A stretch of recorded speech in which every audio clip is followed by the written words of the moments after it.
नमस्कार, your future life में आप सभी लोगों का पुनः स्वागत है। चलिए बात करते हैं त्रिभुज के उन सवालों के बारे में जिससे अभी आप लोग अनजान हैं। कुछ लोग जानते होंगे, हो सकता है, लेकिन जब त्रिभुज की कोर्स की बात हो रही है तो अभी तक उस टॉपिक की बात नहीं हुई है। तो आज उन सवालों के बारे में जानते हैं। तो हमारे पास एक बुक है, क्लास 9th की ये बुक है। आप देख सकते हैं ये मनोहर की बुक है और इस बुक से आपको मैं सवाल लेकर के बताने जा रहा हूँ। अब यदि किसी को कोई टिप्पणी करनी है कि नहीं, या कोई बुक से सवाल नहीं बताई जा रही है, तो मैं बुक से सवाल बताने जा रहा हूँ। अब ये मत सोचिएगा कि ये 9th का है तो हम 8 में हैं तो क्यों पढ़े, 10th में है तो क्यों पढ़े। ऐसा नहीं है। ये त्रिभुज की सवालें हो, चाहे रेखा, चाहे पॉइंट, चाहे जो भी सवालें हों, बेसिक चीज़ें क्या होती है वो सब जगह पढ़ना पड़ता है।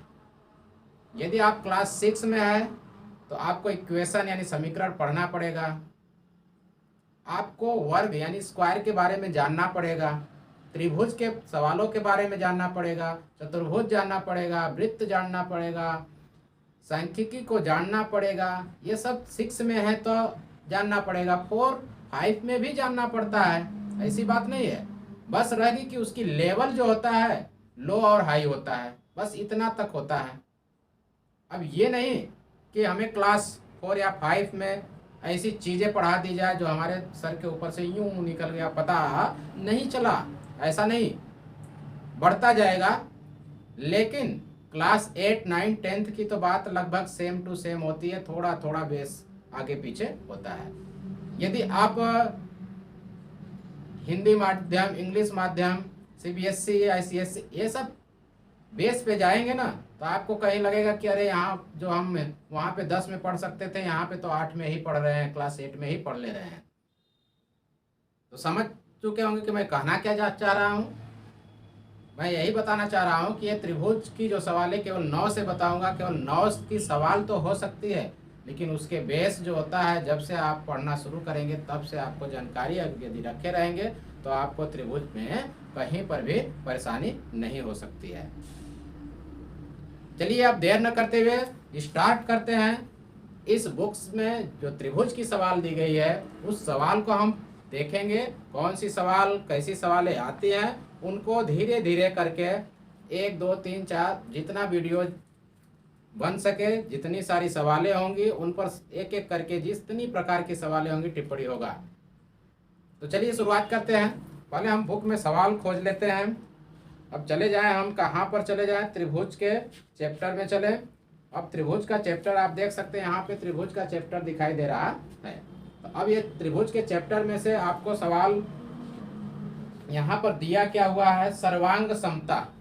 ठीक है, यहाँ पे सर्वांग समता के बारे में बात हो रही है कि सर्वांग समता क्या होती है और सर्वांग सम हम कैसे करेंगे।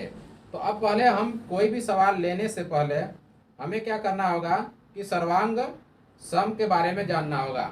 जैसा कि पहले त्रिभुज के कोणों को ज्ञात करने के लिए बताया जाता था, तो आप पहले जब कोई भी बुक लेते हैं तो उसमें उदाहरण जो है होता है। आप इस उदाहरण को देखिए, ध्यान से इस उदाहरण को देख लीजिए, आपको अच्छी तरीके से दिखाई दे रहा होगा। तो आप इस उदाहरण को देखिए, ध्यान से दिख रहा होगा कि यह समद्विबाहु त्रिभुज है और कैसे कोणों को ज्ञात किया गया है।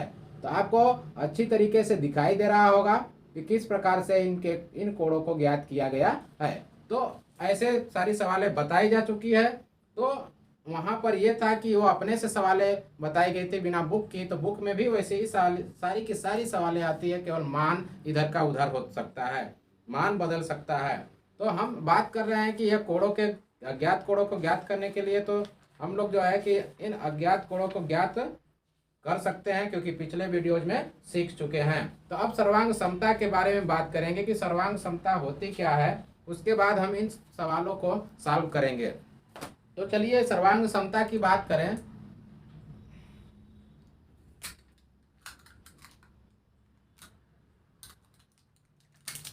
मार्कर नहीं है ना, इसलिए इस पे प्लास्टिक चढ़ा, हमने ध्यान नहीं दिया। चलिए ठीक है। तो सर्वांग समता, ठीक है, सर्वांग समता क्या होता है। अब सर्वांग समता को हम जानेंगे, जिन्हें सर्वांग समता को हम क्या कहते हैं, कांग्रुएंट, यानी कांग्रुएंस त्रिभुज क्या होते हैं उनके बारे में, कांग्रुएंस की थ्योरम के बारे में जानेंगे। ठीक है, तो अभी हम सर्वांग समता को पहले समझ लें कि ये सर्वांग समता कह क्या रहा है, इसके अर्थ को समझ लें। देखिए, सबसे बड़ी बात कि हम सवाल लगा ले रहे हैं, ये कोई बड़ी बात नहीं होती, उसको समझ रहे हैं कि नहीं रहे हैं, ये सबसे बड़ी बात होती है। यदि आप किसी भी टॉपिक को अच्छी तरीके से समझ रहे हैं ना, तो समझ जाइए कि आपको, चाहे वो क्लास 8 में हो चाहे क्लास 12 में हो, आप उसे आसानी से सॉल्व कर सकते हैं। अब जैसे बुक में सवाल जो दिया हुआ है उसी प्रकार का दूसरा सवाल आ जाए तो आप बुक की सवालें सॉल्व किए हैं, बुक की सवालों को सॉल्व करने में ही लगे हैं, उनके अलावा आप किसी भी सवाल को सॉल्व नहीं कर सकते हैं। तो ये आप केवल अपने स्कूल के परीक्षाओं में पास तो हो सकते हैं, लेकिन अन्य परीक्षाओं के लायक नहीं रह सकते, इसीलिए इनको समझना जरूरी होता है। तो सर्वांग समता में आपको क्या दिखाई दे रहा है कि सर्वांग समता में सर्व है, अंग है, समता है। सर्व अंग समता, यानी कि सर्व का मतलब सभी, अंग का मतलब अंग, समता का मतलब समान होना चाहिए। अर्थात कोई भी त्रिभुज हो, चतुर्भुज हो, देखिए अब त्रिभुज की बात हो रही है, केवल त्रिभुज में सर्वांग समता नहीं, कोई भी हो उसमें क्या होना चाहिए कि सभी अंग बराबर। जैसे ग्लास पानी पीने का बंडल में जो आता है सभी बराबर होता है, जिस तरीके से हमारी ये मार्कर्स पैकेट में आएंगी तो सभी मार्कर्स बराबर होंगे, एक पैकेट में पेन होते हैं सभी बराबर होते हैं, उसी प्रकार से बहुत सी सारी चीज़ें उदाहरण देने के लिए पड़ी हैं, ढेर सारी, जितनी भी उदाहरण दे सकते हैं आप दे दीजिए। अर्थात सभी अंग समान होने चाहिए, उसे हम सर्वांग सम कहेंगे।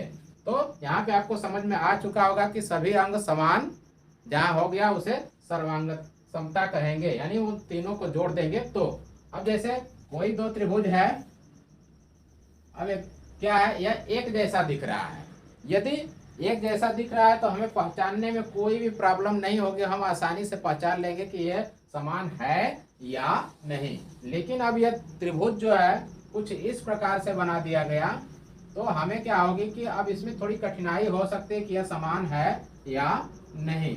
तो अब यहाँ पर हम देखेंगे कि इनके कोण, क्या तीनों कोण, संगत कोण जो है वह बराबर है या तीनों भुजाएं आपस में बराबर है। तो हम यहाँ पे अगर यदि कोण की ही केवल बात करें तो ये अगर 70 कर दे, ये 60 कर दे, तो ये 50 ही बचेगा। और यहाँ पर जो है कि ये 60 अंश है और ये 50 अंश है और ये 70 अंश है। तो आप देख सकते हैं कि एंगल तो समान है, एंगल तो समान है, तो क्या हम इसे सर्वांग सम कह सकते हैं? नहीं, कोण समान होने पर हम इसे सर्वांग सम नहीं कह सकते। अब सर्वांग सम होने के लिए पहले आप तर्क समझ लीजिए कि सर्वांग सम त्रिभुज किसे हम कह सकते हैं। अब यहाँ तो आप सिंपल भाषा में समझ गए कि यदि वह समान रहेंगे तो उसे हम सर्वांग सम कहेंगे, लेकिन सर्वांग सम होने के लिए क्या आवश्यकता होगी? सर्वांग सम होने के लिए 3 चीजों की आवश्यकता होती है, लेकिन तीनों में तीनों कोण नहीं हो सकता। 3 तथ्यों की आवश्यकता होंगी, 3 बाध्यताएं चाहिए, लेकिन तीनों के तीनों कोण नहीं हो सकते। 2 कोण चलेगा लेकिन तीनों कोण नहीं चलेगा। तीनों कोण होगा तो हम उसे समरूप कहेंगे, कह सकते नहीं, कहेंगे कि ये समरूप है, एक ही रूप जैसा है। अब जैसे समरूप की बात अगर चलेगी तो समरूपता भी यहाँ पे मैं जाहिर कर दे रहा हूँ कि समरूप क्या होती है। समरूप वह होती है जो सिमिलरिटीज होती है। समरूप जो होता है, जैसे पेड़ के पत्ते एक ही ढंग के होते हैं, एक ही रूप के होते हैं। कभी कभी होता है ना कि अरे आप शर्मा जी के बेटे हैं, तुरंत चौंक जाएंगे कि अरे आप कैसे जान गए, कि आपका चेहरा कुछ वैसा ही दिख रहा है, लग रहा है, इसीलिए मैंने पूछ लिया। यदि नहीं तो चलिए कोई बात नहीं, नहीं नहीं मैं उन्हीं का बेटा हूँ, ऐसा होता है। अरे आप उनकी बहन हैं, आप उनके सिस्टर, आप उनकी सिस्टर हैं, आप उनके भाई हैं, आप क्या इनके पिताजी हैं। ये सब सारी बातें आपको सुनने को मिलेंगी। क्यों? क्योंकि एक जैसा दिखते हैं, वह समरूप। समरूपता का अर्थ हो गया कि रूप क्या होना चाहिए? समान होना चाहिए। तो लेकिन यहाँ पे रूप समान होने से, जैसे पेड़ के सारे पत्ते एक जैसे दिखेंगे तो क्या एक बराबर होंगे? नहीं हो सकते। तो बराबर होने के लिए यहाँ पे 3 तथ्य चाहिए। कितने तथ्य चाहिए? 3 शर्त होने चाहिए। कौन कौन से शर्त होने चाहिए? 3 शर्त में ये होना चाहिए कि 2 कोण, देखिए ए से एंगल होता है, बात को समझिए, एंगल को हम ए से और साइड जो होगा यस से इसको हम प्रदर्शित करेंगे। तो हमें 3 तथ्य में पहला या तो 2 कोण और 1 साइड चाहिए, ठीक है, 2 एंगल और 1 भुजा चाहिए, या दूसरी चीज कि 2 साइड और 1 एंगल चाहिए, या तीसरी चीज ये हो सकती है कि तीनों के तीनों साइड इक्वल हो। अब आप देख सकते हैं, अब देखिए इसमें क्या होता है कि यह कहीं इधर उधर भी होता है, ऐसी बात नहीं है। एंगल आगे पीछे होगा, उनके बारे में चर्चाएं होंगी, आप अच्छी तरीके से उनके बारे में समझेंगे। ऐसी बात नहीं कि इसको यहाँ पे आपको कोई मिस्टेक समझ में आ गया या कभी आप पढ़े मत करें, सर आप क्या बता दिए गलत हो गया, ऐसा भी कंफ्यूज मत होइएगा, ध्यान दीजिएगा। तो इन तीनों चीजों में आप देख सकते हैं कि तीनों साइड बराबर है तो सर्वांग सम कह सकते हैं, 2 साइड और 1 कोण बराबर है तो सर्वांग सम कह सकते हैं। यदि 2 कोण बराबर हो, 1 साइड बराबर हो तो सर्वांग सम कह सकते हैं, लेकिन तीनों कोण आपको नहीं मिलेगा। लेकिन एक चीज यहाँ पर ध्यान देना होगा, ये तीनों होंगे कौन? किसी को किसी तरीके से मिला दें, ऐसा संभव नहीं है कि किसी को किसी भी तरीके से मिला दे तो वे सर्वांग सम ही होंगे।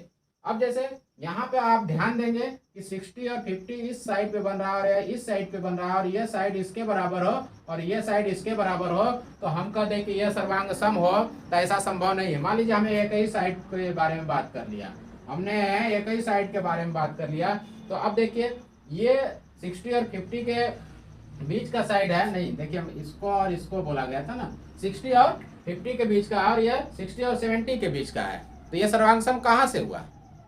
अर्थात मेरे कहने का तात्पर्य क्या है कि संगत होना चाहिए, या कोण हो चाहे भुजा हो, क्या होना चाहिए? कोरेस्पोंडेंस होना चाहिए, संगत होना चाहिए। वे संगत होंगे तभी। अब ये 60 और 50 डिग्री जिस बेस पे बने हैं, यानी जिस साइड पे बने हैं, उसमें भी जिस साइड पे यहाँ बने हैं वही साइड यदि इक्वल होगा तभी जाके हम इस ट्राइएंगल को, त्रिभुज को सर्वांग सम कह सकते हैं, अन्यथा नहीं करेंगे। यानी कि हमें सर्वांग सम होने के लिए जो तर्क चाहिए उनमें से सभी क्या होंगे?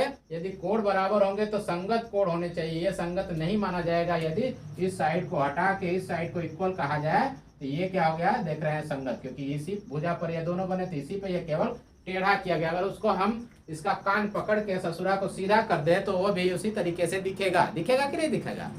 अर्थात सेम टू सेम हो जाएगा। यानी कि हमें जो भी यहाँ पे कोण, एंगल, साइड जो भी बराबर दिखाई देंगे वे संगत होने चाहिए। तो आप यहाँ पे अच्छी तरीके से समझ चुके होंगे कि सर्वांग समता के लिए क्या क्या बाध्यताएं होनी चाहिए। तो हमें अब ये जो 2 कोण और 1 भुजा, तो ये ऐसे भी हो सकते हैं, ऐसे भी हो सकते हैं, और ये जो ऐसे है तो यह यस से यस होगा और यह यस यस यस तो होगा। इसको मज़ा आता है कभी कभी अपना दिमाग अस्थाई नहीं है, या हम वर्क करते करते बोर होने लगे, अरे ये आशा की सांस है, या सांस जो है आशा, ठीक है, समझ में बात आ रही है मैं क्या कर रहा हूँ? कि ये आशा, कि ये आशा है, आशा जो है सांस है। अब ऐसी थोड़ी सी हंसी मजाक के लिए अपने दिमाग में जब बातें जाती है तो थोड़ा बोझ हल्का होता है और हम मैथ को आसानी से सॉल्व कर लेते हैं। तो अब यहाँ पे आपको समझ में आ चुका होगा कि यदि 2 भुजाएं बराबर और उनके बीच का, इसका अर्थ क्या होता है कि 2 भुजाएं बराबर उनके बीच का कोण, और यहाँ 2 कोण हैं उनके बीच की भुजा, और यह तीनों भुजा होती है, तो इसका अर्थ यही होता है। जबकि यहाँ अब आपको ऐसे भी मिल जाएंगे कि 2 कोण ऐसे बराबर होंगे और एक जो है बाहर की भुजा होगी, वो ऐसे भी सर्वांग सम मिलते हैं। जरूरी नहीं है कि आपको सेम टू सेम ऐसे ही होता है, लेकिन हमें 3 तथ्य, 3 शर्त चाहिए। तो अब चलिए, ये तो सारी बातें हो गई सर्वांग समता के बारे में। तो हम लोग बुक्स की बात कर रहे थे कि बुक्स से सवाल कैसे आते हैं, तो आज बुक्स के सवाल को जान लेते हैं। आज सर्वांग समता के बारे में जानने में थोड़ा ज़्यादा समय लग गया, इसलिए क्या करेंगे हम लोग कि आज अधिक से अधिक क्या करेंगे, सवालों को नहीं जानेंगे, बल्कि कम से कम एक सवाल के बारे में उनके बारे में तो चर्चा ज़रूर करेंगे। तो अब चलिए हम सवाल की ओर चलते हैं। सवाल है क्या हमारा, देख लेते हैं कि आपको यहाँ पर त्रिभुज दिखाई दे रहा है, यह एक्सरसाइज दिखाई दे रही होगी। यह पहला सवाल है, यह आप देख रहे हैं यहाँ पे। इस सवाल को आप अच्छी तरीके से वॉच कर सकते हैं। तो ये सवाल जो है यहाँ पर आपको दिखाई दे रहा है, तो इसमें है क्या सवाल में कि मैं पढ़ दे रहा हूँ यदि आपको साफ साफ दिखाई नहीं दिया, कि चतुर्भुज ABCD में AC इक्वल टू AD और AB कोण A को समद्विभाजित करता है। दर्शाइए कि त्रिभुज ABC सर्वांग सम त्रिभुज ABD। जबकि कहा है कि BC और BD के बारे में आप क्या कह सकते हैं, यानी कि वे बराबर हैं या नहीं। तो सबसे पहले हम चित्र को बना लेते हैं। देखिए हमारा चित्र कैसे है, इसका स्ट्रक्चर ड्रा कर लेते हैं। कुछ इस प्रकार से है। तो आपको देखने में लग रहा होगा कि थोड़ा सा ध्यान देंगे तो लगेगा कि आपको अरे ऊपर और नीचे वाला जो त्रिभुज बन रहा है वह सेम है। यहाँ पर AB है और ये C है और यह D है। जबकि उसने कहा है इस चतुर्भुज जो हमारा है ACBD जो चतुर्भुज है उसमें AC और AD बराबर है। देखिए यहाँ पे एक एक चिन्ह लगा लिया तो यह बराबर है। और कोण AB जो है AB जो है कोण A को, यह कोण हमारा A है तो इसमें जो दो कोण कर दे रहा है तो ये दोनों समद्विभाजित यानी कि ये दोनों बराबर हैं। अब इन्हें हमें कैसे सॉल्व करना होगा। अब देखिए कोई भी सवाल को सॉल्व करने के लिए यदि आपको विधिवत सॉल्व करना है तो उसमें लिखना होगा कि क्या दिया है, ज्ञात क्या है। ज्ञात है चतुर्भुज ACBD में क्या ज्ञात है, AC equal to AD, AB कोण A का समद्विभाजक है। इसलिए अब यह कोण और यह कोण यानी कि कोण BAC बराबर कोण BAD। आप देख सकते हैं कोण BAC नाम कैसे लिखा जाता है यह जान चुके हैं, ये बराबर इतना ज्ञात है। अब उसके बाद वो कह रहा है कि दर्शाइए, सिद्ध करिए। यहाँ पे दर्शाने के लिए कह रहा है यानी सिद्ध करने के लिए कह रहा है। तो सिद्ध करना है हमारी हेडिंग आ जाएगी क्या है, त्रिभुज ABCD त्रिभुज ABD यानी कि यह त्रिभुज ABC ये वाला और ABD ये वाला, इनको सर्वांग सम का चिन्ह देखिए ऐसे लगता है।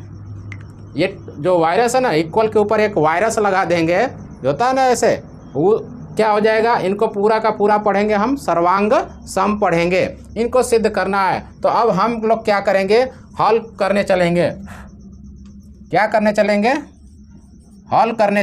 हल में क्या हल करेंगे कि अब त्रिभुज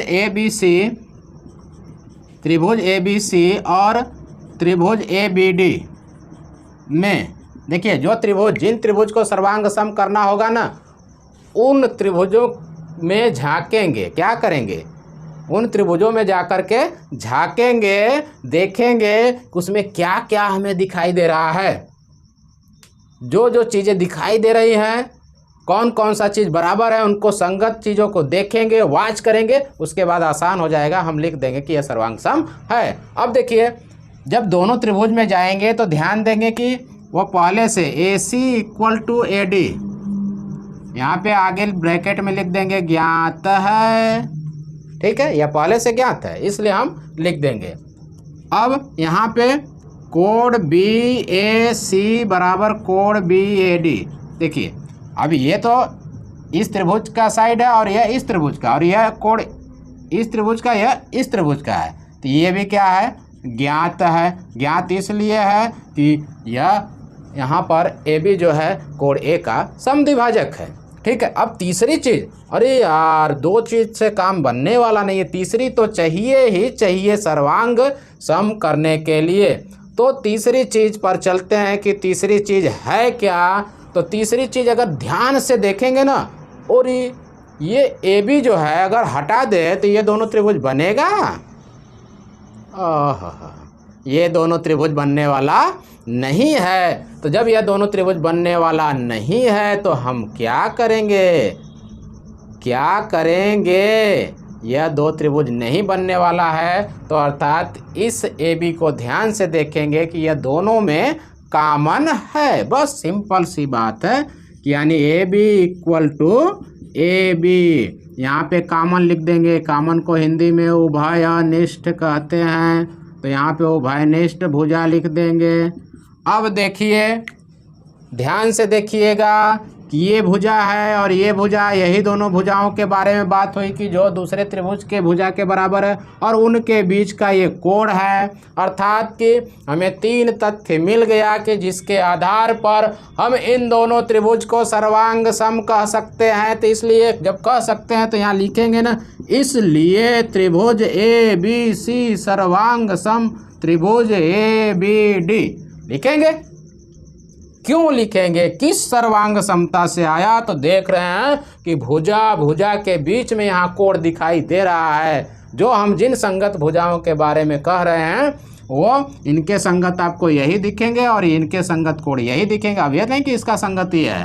तो संगत भुजा बराबर मिले, संगत कोण बराबर मिले, तो हम यहाँ पे क्या लिखेंगे, यस सर्वांग समता से, सर्वांग समता से ऐसे लिख देंगे और हमारा ये सवाल सॉल्व हो गया। तो आपको यहाँ पर आसानी से समझ में आया होगा। यदि नहीं आया होगा तो कृपा करके कमेंट कर ज़रूर बताइएगा कि मुझे यह सवाल समझ में नहीं आया। तो और भी आसान और सरल भाषा में बताने की कोशिश की जाएगी। तो चलिए, आज के इस वीडियो में बस इतना ही। ऐसे ही बने रहिए हमारे YouTube channel your future life के साथ। आप लोगों का दिन शुभ हो, मंगलमय हो। तो आज के वीडियो में बस इतना ही। नमस्कार, धन्यवाद, जय हिंद।